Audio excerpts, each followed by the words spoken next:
Today was a bone density test, and my first bone density test ever.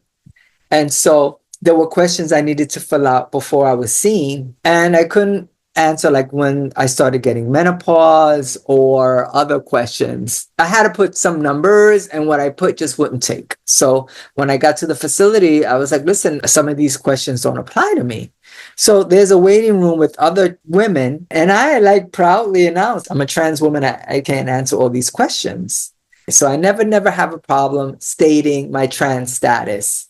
And I didn't go to her and whisper in her ear, I'm a transgender woman. I was like, I'm trans. I'm a trans woman. And so that was really cool and liberating. And I don't think the other women gave a you know? And so they gave me the same questions on a written form, and that's where I filled it out and then gave it to the technologist that was going to conduct the exam. And then I got to one of the first waiting rooms. There were other women there. Everybody was on their phone. I'm not want to be on my phone in these type of appointments or any medical appointment. I'm just not connected like that to my phone. I guess if there was a hottie, a really juicy, delicious guy that I was dating, I would probably have that shit glued to me. But no. So, I'm there sitting there, and then the technologist comes to take me in for the exam, and she asks one of the questions from the form. She asks the question again. And I said to her, listen, I didn't fill that out because I'm a trans woman.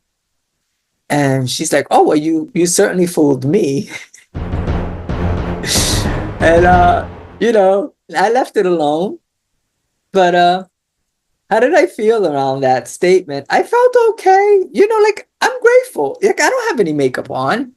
And it is what it is. I didn't wear earrings to that because I couldn't have anything metal. I didn't want to take earrings out. I have to put them back in. So I went pretty much like this, a different top because it was cold. I had like a sweater on, but how do I feel? Look, before any surgeries, before any HRT, before any surgeries, when I got dressed with the fake padded booty and 2 girdles and a push-up bar and all my loose skin brought up to the top to make it look like breasts.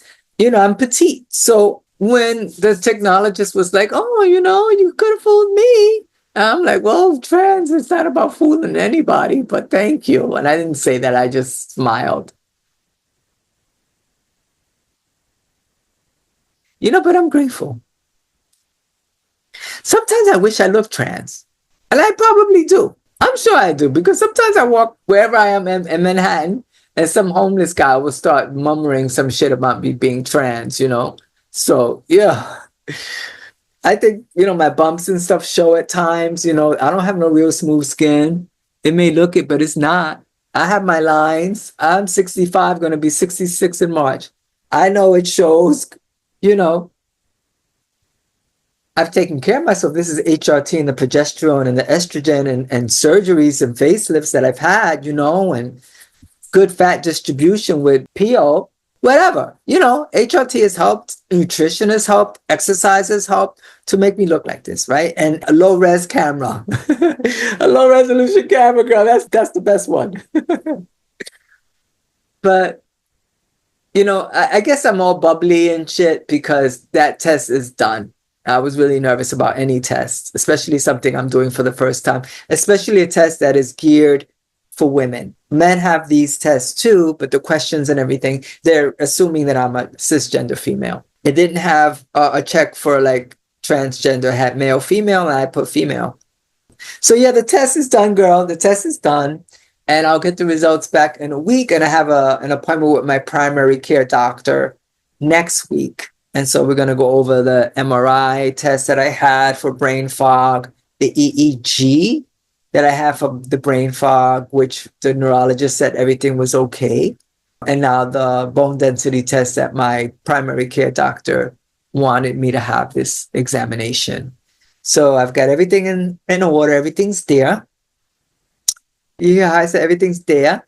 That's how the Puerto Rican girl or the Latin girl at the technician today, she had that same twang, that Latin New Yorican twang. So yeah, I'm just glad it went well. I prayed before I went in there because places like this, I will get shade. I've gotten shade. So I prayed that, everybody's cool. I said, Soraya, don't get loud. If you feel there's some transphobia, somebody's giving you shade, just let it go. You're too old to be fighting these battles, girl. So I'm so glad the whole thing went really very, very smooth at NYU Langone on 221 Lexington Avenue. They did really, really well. In the office, they have rainbow flags too. They have it posted here and there. So today was really smooth. And I really do like NYU Langone here in New York City. So at the end of this, some would disagree that passing for stealth is a good thing. Some will say it is, some will say it's not. I have yet to make a decision either way. I'm just grateful for me that when I see me and I dress, that I feel comfortable. And whatever people perceive me as is really none of my business anyway. So I just do what I have to do for me and how I want to dress and how I want to present. And that's just all there is to it. So my breasts look really big today. But this is it. This is what Mama wrote.